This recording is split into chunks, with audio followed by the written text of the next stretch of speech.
আলহামদুলিল্লাহ রাব্বিল আলামিন ওয়াসসালাতু ওয়াসসালামু আলা সাইয়্যিদিল মুরসালিন ওয়া আলা আলিহি ওয়া সাহবিহি আজমাইন।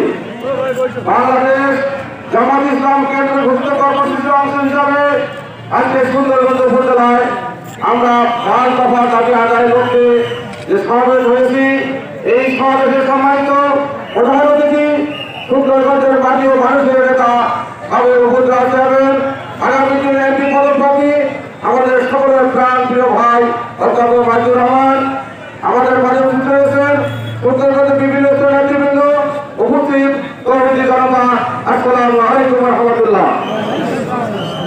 আপনারা জানেন বিগত 16 বছর এই সরকার ব্রিটিশ সরকারের বিরুদ্ধে আমরা আন্দোলন করেছিলাম, সেখানে আওয়ামী লীগ এবং 14 দল বাদে সমস্ত দল এক হয়ে এই সরকার ব্রিটিশ সরকারের বিরুদ্ধে আন্দোলন করা হয়েছিল, ঠিক কিনা? এই আন্দোলন করা হয়েছে একটাই কারণ, এই ব্রিটিশ সরকারকে বিদায় করেছে জাতীয় সরকারের মাধ্যমে এই দেশের সমস্ত নিয়ম শৃঙ্খলা বজায় রাখার চেষ্টা করা হবে। গণহত্যা, লুণ্ঠন, চাঁদাবাজি, টাকা পয়সা সব বন্ধ করে দিয়ে এই দেশে জনগণের মৌলিক অধিকার প্রকৃত গণতন্ত্র চালু করার জন্য চেষ্টা করা হবে। এই দেশের সকলের এক দাবি করে, ঠিক কিনা? এই দাবিতে জামাত ইসলাম এবং বিএনপি এক ছিল, এক প্ল্যাটফর্মে অভিন্ন কর্মসূচি আন্দোলন করার জন্য, ঠিক কিনা? সেই জন্য আরো অনেক দল ছিল, কিন্তু এই বাংলাদেশের চিত্র কি হয়ে গেল? সমস্ত রাজনৈতিক দল এক হয়ে আন্দোলন করেও কোনো সফলতা অর্জন করা সম্ভব হয়নি। যখন ছাত্ররা মাঠে নেমেছে, আমার জনসাধারণ মাঠে নেমেছে, আমরা তাদের সাথে যোগ দিয়েছি, তখনই মাত্র ব্রিটিশ সরকার বিদায় হয়েছে, ঠিক কিনা? আমাদের প্রত্যাশা ছিল বিএনপি সহ সকল রাজনৈতিক দল এক হয়ে আগামী নির্বাচনে কি নির্বাচন হবে, জাতীয় সরকার কি হবে, সমস্ত দল এক হয়ে একটা এমন সরকার গঠন করা হবে যাতে দেশে আর কোনো ব্রিটিশ কায়েম না হয়। কিন্তু আমরা কি দেখতেছি? আমরা বিদায় ব্রিটিশ সরকার বিদায় হওয়ার পর থেকে আমাদের মধ্যে বৈচিত্র্য দেখা যাচ্ছে, ডিভিশন দেখা যাচ্ছে। আমরা মনে করছি কেউ কেউ যে আমরা একাই সরকার হচ্ছি, কাজে আর কারো দরকার নেই। বাংলাদেশের মানুষ আগে অনেক সচেতন, অনেক তারা পরিবর্তন হয়েছে।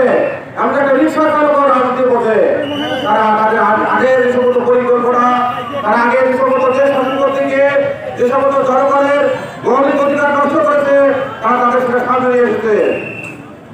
তারা বলতেছে আগে যারা দেশ শাসন করেছে 3টি দলকে আমরা দেখেছি, এখন আর তাদেরকে দেখতে চাই না। নতুন দলকে দিয়ে তাদের দ্বারা নতুনভাবে দেশ শাসিত হোক, এটাই জনগণ চাচ্ছে, ঠিক কিনা?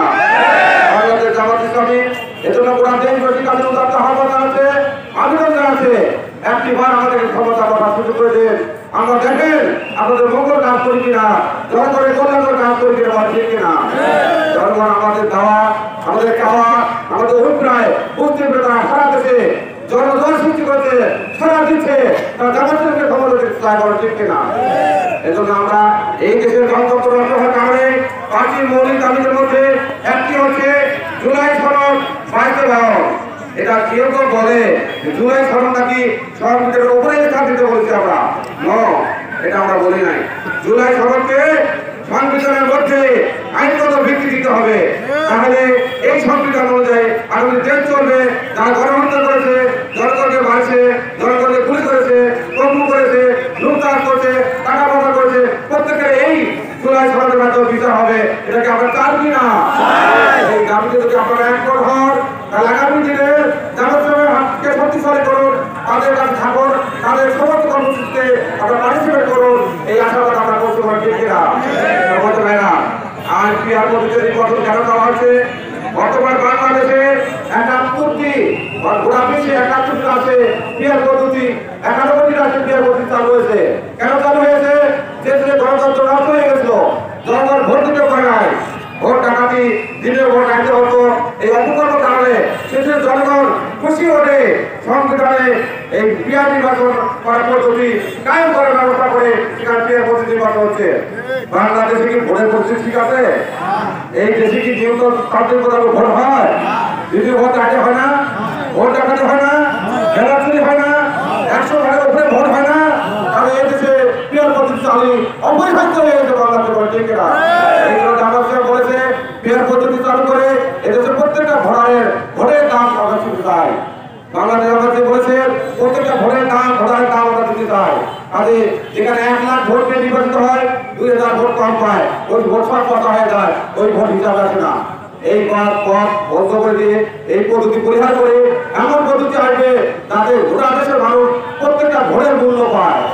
গোটা দেশের সকল দলের যে ভোটগুলো পাবে এই ভোটগুলো আনুপাতিক হারে 5% আকারে যেটা হবে, 1 মাসের ভোট করে 3টে আসন পাবে। তাহলে হবে কি সংসদটা হবে প্রাণবন্ত সংসদ, সংসদটা হবে অত্যন্ত লিডারশিপ সংসদ, উচ্চ শিক্ষিত সংসদ হবে, পার্লামেন্ট হবে অত্যন্ত প্রগতিশীল পার্লামেন্ট।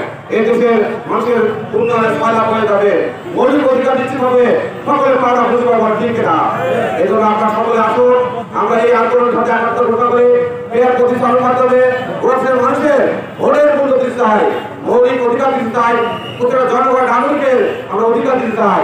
এদেশে মুসলমান বলতে কিছু নাই, বাংলাদেশের মানুষ হিন্দু মুসলমান বলতে কিছু সকলে এক হয়ে এদেশের উন্নয়নের জন্য, এদেশের নাগরিকদের মৌলিক নিশ্চিতের জন্য, এদেশের শান্তি শৃঙ্খলার জন্য, চাঁদাবাজ মুক্ত, দুর্নীতি মুক্ত, টাকা পয়সা মুক্ত একটা সুন্দর সাবলীল দেশ করার জন্য সকলকে আমরা আহ্বান জানাচ্ছি। আসলে আমরা সকল মিলে এই দেশকে সুন্দর করার জন্য আত্মপ্রত্যয় ব্যক্ত করি। আপনার কি রাজি আছে?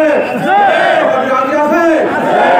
আগামী দিনে সুন্দর করতে আমাদের এমপি প্রার্থী ভাই আছে, তাদেরকে বিপুল ভোটে বিজয় করে সুন্দর করে পথ পরিবর্তন করতে চাই, শুরু করে সকল ক্ষেত্রে দুর্নীতি মুক্ত করতে চাই, চাঁদাবাজ মুক্ত সুন্দর ভারত চাই।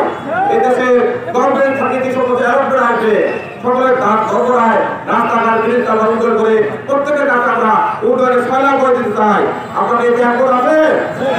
দেশে তো অনেক সরকার আসছিল, উন্নয়নের সব পাওয়া যাবে, শুধু তাদের পেট ভরছে, পকেট ভরছে। আর বাংলাদেশ আমার সবই এদেশে উন্নয়ন করতে গিয়ে আপনার সহযোগিত নিয়ে যখন যে আমরা পকেট থেকে টাকা বের করে মানুষকে দেয়, এখনো দেয়, পরেও দেবে ইনশাআল্লাহ। সরকারি অ্যালটমেন্ট পেলে সেটা দিয়ে আপনি আরো উন্নয়ন করবেন ইনশাআল্লাহ। পরিস্থিতি আমি আপনাদের সকলের সুস্বাস্থ্য অধিকার কামনা করছি। আপনাদেরকে আহ্বান করার কারণে আপনারা আসছেন, আমরা ধন্যবাদ জানাচ্ছি। এই প্রচন্ড রোদে আপনারা চলে আসছেন, আমরা অশেষ ধন্যবাদ জানাচ্ছি। আপনাদের সঙ্গে সে বাক্য সালাম জানিয়ে আমার সবকিছু শেষ করছি। আসসালামু আলাইকুম রহমতুল্লাহ।